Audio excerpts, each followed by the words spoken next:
Subscribe कीजिए कुंडलनी जागरण को और प्रेस कीजिए बेल आइकन को, जिससे कि आपको मिल सके हमारी लेटेस्ट वीडियो सबसे पहले। महिलाएं और बच्चे किन शब्दों में एक माँ कह सकती है इस कलयुग में इतना आदर और सत्कार लायन क्लब जैसी प्रतिष्ठित मानी हुई संस्था करेगी। क्या कह सकते हैं कि ऐसे भी दिन आए जब माँ की प्रतिष्ठा को, उसकी शक्ति को जानने का इस कलयुग में प्रयत्न हुआ है।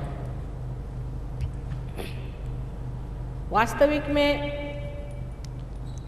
जो अनादिकाल से इस भारतवर्ष में पूजी हुई माँ की शक्ति थी, उसको काफी भुला दिया गया था।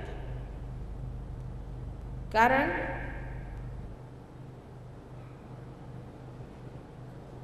जो परिपाठी से चलाया था उसमें लोगों को कोई सत्यता मालूम नहीं पड़ी। शक्ति है तो कहाँ है? लोग कहते हैं कि परमात्मा की शक्ति सर्वव्यापी है, सो कहाँ है? उसका कोई परिणाम दिखाई नहीं देता, उसकी कोई क्रिया दिखाई नहीं देती। फिर ऐसे शक्ति पर क्यों विश्वास किया जाए? किंतु इतने वर्ष बीतने पर भी आज हम लोग अष्टमी और नवमी को बहुत मानते हैं। हजारों वर्ष पहले की बात है जब अष्टमी में और नवमी में देवी ने महत् कार्य किए थे, संहार किए थे, राक्षसों को मारा था और भक्तों की रक्षा की थी। उसको आज भी हम जोर शोर से मानते हैं और देवी की भक्ति करते हैं। लेकिन इस पर भी एक निगाह शक की जरूर पड़ जाती है। लोग सोचते हैं कि क्या ये सब यूं ही एक परंपरागत हमारी गतिविधियां हैं या इसमें कोई अर्थ भी है? आज सहयोग में हम सिद्ध कर सकते हैं कि शक्ति चराचर में समाई हुई जो है वो परमात्मा का प्रेम है, और उसको जानने के लिए मनुष्य की चेतना में, ह्यूमन अवेयरनेस में नहीं हो सकता। उसके लिए एक ऊंची, इससे गहन, इससे सूक्ष्म ऐसी एक चेतना को अपनाना पड़ता है।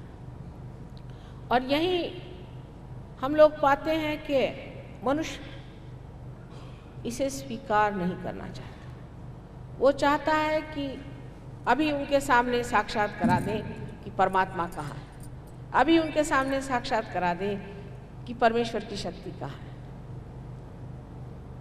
इसीलिए बचपन से ही मुझे मालूम था कि एक ऐसी चीज़ ढूंढ के निकालनी चाहिए कि जिससे सामाजिक तौर से आमास लोगों को आत्म साक्षात्कार। जब ये बिजली निकली थी तो एक आदमी ने इसको ढूंढ कर निकाला, पर जब तक ये समाज के उपयोग में नहीं आई इसको कोई मानने को तैयार नहीं था। उसी प्रकार ये जो क्रिया है जिसे हम कुंडलिनी का जागरण कहते हैं, जो अनादिकाल से हमारे देश में कार्यान्वित था और किया जाता था बहुत गुप्त रूप से, बहुत ही सीमित लोगों के लिए, उसे हमें समाज के लिए देना पड़ेगा। आज समाज की स्थिति द्विधा और भ्रांति में पड़ी हुई है। समाज को यह समझ में नहीं आता है कि पाश्चिमात्य संस्कृति ठीक है कि पौर्वात्य की। उसके ये समझ में नहीं आता है कि जो कुछ हमने परमात्मा के बारे में सुना है वो ठीक है या गलत है। पौर्वात्य में तो इस कदर हानि हुई है कि लोग भूत प्रेत में भी विश्वास करने लग गए हैं और वहाँ पर सैटर्न के भी चर्च बन गए, ब्लैक मैजिक के भी चर्च बन गए। अपने देश में भी बहुत सी गड़बड़ियाँ हुई हैं और उन गड़बड़ियों में मनुष्य ऐसा उलझ गया है कि उसको समझ में नहीं आता कि सत्य क्या और असत्य क्या, इसमें सही रास्ता कौन सा, गलत रास्ता कौन सा है। जैसे साइंस एक ठोस चीज़ है, सामने आंखों के सामने आपको दिखाई देती है, मनुष्य चेतना में ही उसी प्रकार परमात्मा भी जब तक ठोस तरीके से मनुष्य को दिखाई नहीं देगा वो मानने के लिए तैयार नहीं कि परमात्मा है। आज का जो युवक वर्ग है उसमें खास करके बहुत ज़्यादा एक परेशानी हो गई है, क्योंकि समझ में नहीं आता कि परंपरागत बातें इनको मानना चाहिए या इन सबको छोड़ करके परमात्मा नहीं है ऐसा ही विश्वास कर लेना चाहिए। इसका उदाहरण मैं आपको बताऊं कि अल्जीरिया में वहाँ के जो फंडामेंटलिस्ट थे, जो कि बुनियादी तौर पे अपने को मुसलमान कहते थे और जो मुसलमानों की जो एक नई उन्होंने शरीयत के तौर पे जो नई चीज़ प्रणाली चला दी है उसको चलाने वाले थे, उससे घबरा करके बहुत से लोगों ने सोचा कि हम कम्युनिस्ट बन जाए तो अच्छा। और इस तरह के 500 लोगों ने एक गुप्त रूप से वहाँ एक कम्युनिस्ट की एक पार्टी बनाई। उनमें से एक साहब किसी तरह से लंदन पहुँचे। ये लोग सब बड़े बुद्धिमान, प्रोफेशनल्स, पढ़े लिखे डॉक्टर्स और आर्किटेक्ट्स, इंजीनियर्स, बहुत विद्वान लोग थे और जो महाशय हमारे पास आए वो एरोनॉटिकल इंजीनियर थे। जब वो हमारे पास आए तो वो मुमुक्षु की दृष्टि से नहीं पर देखने के लिए कि क्या गड़बड़ है इसमें, कहाँ सही है कहाँ गलत है। और आश्चर्य की बात यह है कि एक क्षण में वो पार हो गए और एक क्षण में उनको ये चारों तरफ फैली हुई रूहानी डिवाइन जो शक्ति है उसका एहसास हुआ, उसको उन्होंने जाना। उनकी उंगलियों पर ठंडी ठंडी सी हवा आने लगी, जैसे कि आदि शंकराचार्य ने कहा सलीलम सलीलम। उसके बाद थोड़े दिन वहाँ रह करके सहयोग सीख करके वापस गए और उन्होंने बताया कि कम्युनिज्म की ज़रूरत नहीं, कैपिटलिज्म की ज़रूरत नहीं, किसी इज़म की ज़रूरत नहीं है, परमात्मा है। और उन्होंने सिद्ध कर दिया। और आपको आश्चर्य होगा कि 500 के 500 लोग सहयोगी हो गए। इतना ही नहीं, प्लेन से लंदन मुझे मिलने आए। लेकिन इसमें एक बात बहुत निश्चित है जो मैंने हमेशा देखी है कि मनुष्य के अंदर में शुद्ध बुद्धि होनी चाहिए। ये बहुत कम पाई जाती है। सिर्फ शुद्ध बुद्धि होनी चाहिए। हो सकता है इसको आप पूर्व पुण्य संचय कहिए, चाहे जो भी कहिए, पर शुद्ध बुद्धि होना बहुत ज़रूरी चीज़ है। अब जैसे आपके सामने जो व्यक्ति आज बोले हैं, ये सभी बहुत शुद्ध बुद्धि से पूरित लोग हैं। शुद्ध बुद्धि का अर्थ ये है कि एक साइंटिस्ट की जैसी दृष्टि होती है उस तरह से होनी चाहिए कि उसका मस्तिष्क खुला रहता है, ओपन माइंडेडनेस होनी चाहिए। उसके सामने अगर कोई धारणा रखी जाए, कोई हाइपोथेसिस रखी जाए, तो वो ये नहीं कहता कि नहीं हो सकता। ऐसा जो कहता है वो साइंटिस्ट नहीं, वो फिर कहता है चाणाक्ष बुद्धि से कि अच्छा आप ऐसा कहते हैं तो देखा जाए, अगर सिद्ध हो जाए तो वो फिर कायदा हो जाता है। इसी प्रकार सहयोग के और जिनकी दृष्टि रही वो बहुत जल्दी हठात सहज में ही एकदम पार। लेकिन जिनकी दृष्टि में बेकार की कुतूहल, बेकार का अहंकार, बेकार की उनकी कुसंस्कार भरे हुए हैं, उनको ज़रा समय लगा लेकिन हुए सब पार। कोई लोग मुझसे ये भी कहते हैं कि माँ कुछ लोग जल्दी क्यों पार हो जाते, कुछ लोगों को इतना समय क्यों लगता है। किसी किसी पर तो हाथ तोड़ने पड़ते हैं। बंगाल की तो क्या कहने, मैंने कितने बार कहा है कि ये बंगाल महान पुण्यवान देश है और इस पुण्यवान देश में अत्यंत पुण्यात्मा ही पैदा होने चाहिए। इसमें लोग ये सोचते हैं कि माँ हम तो इतने गरीब हैं, यहाँ इतनी हमारे अंदर गरीबी आई। उस गरीबी का क्या कारण है? उसका एकमेव कारण यह है कि आपने परमात्मा छोड़ करके जो परमात्मा नहीं ऐसे लोगों का अनुसरण किया, जो परमात्मा के विरोध में है ऐसे लोगों का अनुसरण किया, जो यहाँ हजारों तांत्रिक बैठे हैं, इनको उठाकर आप फेंक दीजिए, आपके देश में लक्ष्मी आ जाएगी। ये अलक्ष्मी के कारणभूत है। मैं तो खुलेआम इनके लिए कहती हूँ कि हर एक तांत्रिक को उठा करके यहाँ से फेंक देना चाहिए। आप देखिए यहाँ लक्ष्मी जी आ जाएंगी, क्योंकि लक्ष्मी जो है वो किसी भी भूत प्रेत स्मशान से बहुत दूर भागती है। हम ही खुद ऐसे हैं। अगर कोई तांत्रिक हो तो वो हमारे सामने घबराता है और हम चाहते नहीं कि हम किसी तांत्रिक से मिलें। ये जो यहाँ तांत्रिक विद्या शुरू हुई है, इसका कारण ये है कि ये तांत्रिक लोग जानते हैं कि ये देश अत्यंत पुण्यवान है, और अगर ये देश जाग उठेगा तो सारा संसार बंगाल की जो भूमि है उसे ढह लेगा। इसलिए यहाँ जम के बैठे हुए हैं, और आप लोगों ने इनको इतना सर पे चढ़ा रखा है, इनका इतना मान दे दिया है कि देवी यहाँ से उठ गई। यही प्रकार हमने देखा कि केरला में यही प्रकार है। जिस जगह तांत्रिकों का इतना महात्म्य होगा वहाँ कभी भी अमीरी नहीं आ सकती, वहाँ कहीं भी प्रॉस्पेरिटी आ ही नहीं सकती। अब आप कहेंगे कि फिर अमेरिका में क्यों है? अमेरिका की जो हालत है वो हमसे पूछे, कर्जे में बैठे हुए।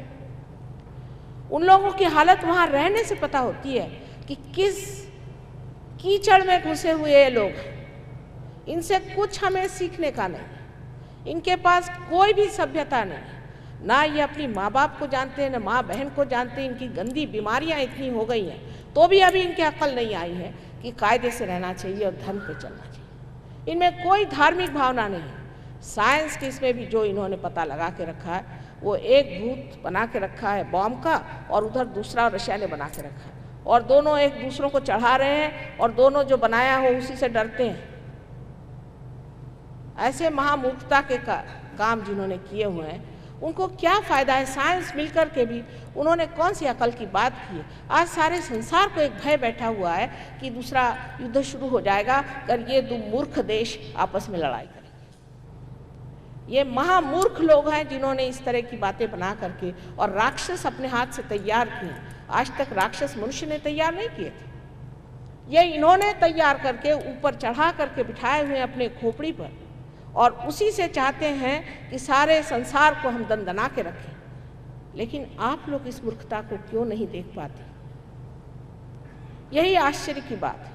इन लोगों का जीवन देखिए तो इतना दुखद है, इतने तकलीफ में है, इतने परेशानी में है कि आश्चर्य होता है कि हम लोग इस गरीबी से डरते हैं। ये गरीबी तो हमारे ऊपर एक तरह का आशीर्वाद ही है, समझ लीजिए कि इनके जैसे हम रईस नहीं हुए। इन लोगों के तौर तरीके देखने पर आपको पता होगा कि ये मनुष्यता से एकदम गिर चुके, एकदम जानवर जैसी इनकी जिंदगी है, और जानवर जैसे रहते हैं। इनके साथ रह रहकर आज पता नहीं कैसे हमारे पति वहाँ चले गए, इसलिए मुझे भी 12 साल इनसे रहना पड़ा। जब ये लोग सहयोग में आते हैं तो मेरे हाथ टूट जाते हैं, इनको पार करने के हाथ टूट जाते हैं। 4 साल तक 7 इन अंग्रेज़ों को ऊपर मैंने अपने हाथ तोड़े, और तब जाकर बड़ी मुश्किल से 60 डगमगाते हुए खड़े हो गए।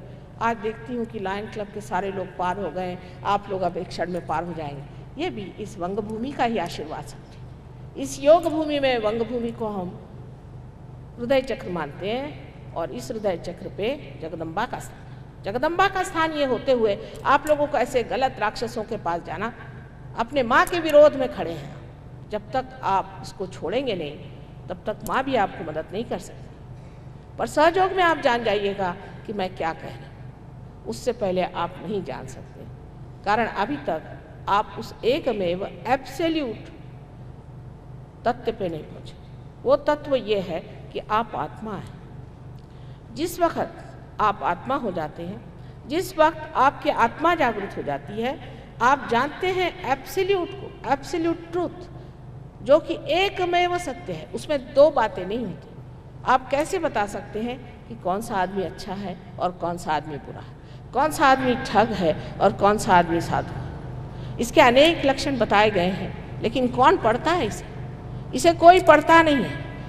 पढ़ते लोग वही चीज़ें हैं जो उनकी जो कमज़ोरियाँ हैं उसको बलवती दें, उसको बढ़ाए, उनके और कमज़ोर कर दे, उनको ऐसी चीज़ों में डाल दे जिससे उनकी बुरी आदतें और भी प्रज्वलित हो जाए। इससे कल्याण होने वाला नहीं, इससे हित होने वाला नहीं। इससे हमारी भलाई होने वाली नहीं, और कल हमारे बच्चे भी उसी रास्ते पे चले जाएंगे जिस रास्ते में आज अमेरिका के और देशों के बच्चे जा रहे हैं। आपको मालूम है कि ड्रग की बीमारी इतनी बढ़ गई है, खासकर इंग्लैंड में, कि वो लोग मिलिट्री को लाना चाहते हैं कि किसी से ड्रग रोका जाए। श्री कृष्ण ने कहा है कि हमारी मनुष्य चेतना, मानव चेतना नीचे की ओर बढ़ती, इसकी जड़ें सर में हैं, और हमारी जब चेतना नीचे की ओर दौड़ती है तब हम अधोगति पर उतरते हैं, ऊर्ध्वगति को प्राप्त हुए बगैर, अपने को ऊर्ध्वगति की ओर ले जाए बगैर, अगर हम चाहें कि हम उत्थान पालें या हमारा पुनरुत्थान हो जाए, हमारा रिजरेक्शन हो जाए, तो हो ही नहीं सकता है। ये हमारी जो उत्क्रांति है, एवोल्यूशन है, उसकी अब चरम सीमा आ गई। मनुष्य को इस चरम सीमा को प्राप्त करना ही चाहिए, नहीं तो वो सार्थ नहीं हुआ, उसका जीवन सफल नहीं, वो अधूरा ही रह गया है, उसका अधूरापन है। इस वजह से वो आज इस तरह से भ्रांति में रह रहा है। इसको हटाना चाहिए, और वो हटाना बहुत सहज और सरल है। अब आप कहिएगा कि माँ, ये तो आप कह रही हैं कितना सहज है, इतना सरल है, सो ऐसे कैसे हो सकता है? ये तो बताते हैं कि आपको इतने उपवास करने चाहिए, आपको सर के बल इतने दिन खड़ा होना चाहिए, और उसके बाद आपको बाल मुड़ाने चाहिए, और फिर पानी में आपको इतने दिन खड़े होना चाहिए, सब तरह के आतप उठाइए, तब कहीं जा कर के आप पार हो सकते। सो तो बात नहीं। अब आप ये सोचिए कि एक पिता अत्यंत प्रेममय है, जो सिर्फ प्रेम से भरा हुआ है, वो कभी चाहेगा कि अपना बच्चा इतना परेशान है? जो माँ अपने बच्चों को प्यार करती है, वो चाहेगी कि बच्चों को इतनी तकलीफ हो? क्या वो चाहेगी कि उसका बच्चा भूखा रहे, उसके लिए उपवास करे?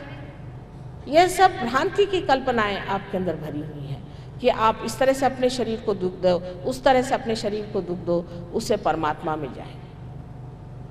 अगर यही बात थी तो मेरे ख्याल से जिन देशों में बहुत पीड़ित लोग हैं, जैसे आप जानते हैं कि कुछ कुछ देश ऐसे हैं कि जहाँ लोगों की बिल्कुल हड्डियाँ निकल आई, उनको खाने को नहीं मिला, उनको अभी परमात्मा मिल जाने चाहिए। लेकिन ये तो परमात्मा की बात है, जो कि सर्वशक्तिमान तो है ही, लेकिन प्रेम के सागर हैं। जो प्रेम के सागर आपके पिता हैं, और अगर उन्होंने ये सृष्टि बनाई हुई है, तो क्या वो चाहेंगे कि आप इस तरह से तड़पें और तकलीफ उठाएं उनको मिलने के लिए? उल्टे ये करने से वो नाराज़ी हो जाएंगे। इसका मतलब यह है कि उनके आशीर्वाद को आप पहचानते नहीं। कितनी सस्य श्यामलाम भूमि है, कितने सुंदर जगह आप रह रहे हैं। यहाँ पर सुबह रोज़ चिड़िया बोलती है, यहाँ पर बच्चे कैसे खिलखिलाकर हंसते हैं। ऐसे इस वातावरण को आपने कभी भी सोचा कि क्या परमात्मा का आशीर्वाद है? सहयोग में हमें मंत्र बताते हैं, count your blessings one by one. ये सोचिए परमात्मा ने हमें क्या क्या दिया होगा, क्या क्या हमें परमात्मा से मिल गया है। तब परमात्मा खुश होते हैं, सोचते हैं ठीक है, हमारे बच्चे ने हमारा सब कुछ स्वीकारा है, उसको और भी देना चाहिए। लेकिन इस तरह की परिपाटियाँ यहाँ चल पड़ी, जिससे कि मनुष्य गलत रास्ते पे चल पड़ा है। और अगर आप उपवास ही करना चाहता है और उसी की बड़ी इच्छा तीव्र है आपको, तो परमात्मा का कहता अच्छा भूखे मरिए, ठीक है, आपको तो यही इच्छा है ना कि हफ्ते में कम से कम 5 दिन उपवास करना, कहते क्यों ना हर साल भर ही कर लीजिए। ये समझने की बात है कि जो परमात्मा आपको इतना प्यार करते हैं और जो प्यार का सागर है, वो ऐसी बात आपके लिए कैसे सोच भी सकते हैं और कैसे इस बात को वो मान्यता दे सकते हैं। दूसरी बात हमारे अंदर ये है कि अब साइंस के पीछे हम पड़ गए। ठीक है, साइंस का बड़ा उपयोग है, अगर साइंस नहीं होता तो मैं ऐसे भाषण नहीं दे पाती। साइंस के कारण फोटोग्राफी आ गई है, उस फोटोग्राफी से बहुत सी बातें जो हम नहीं बताना चाहते वो सामने दृष्टिगोचर होती हैं। बहुत सारी लाइट्स वगैरह से लोग जानते हैं कि हम क्या हैं और सहयोग क्या है। बहुत सारी साइंस की बातें ऐसी, अगर हम टेलीविज़न पे खड़े हो जाएं, एक बार हांगकांग में टेलीविज़न पे हम खड़े हुए थे, तो जितने लोगों ने हमारा टेलीविज़न देखा और हमारे और हाथ किया, सब पार हो गए। साइंस के फ़ायदे हैं, पर तब जब ये किसी भी ऐसे कार्य में लगाया जाए जहाँ पर ये कंस्ट्रक्टिव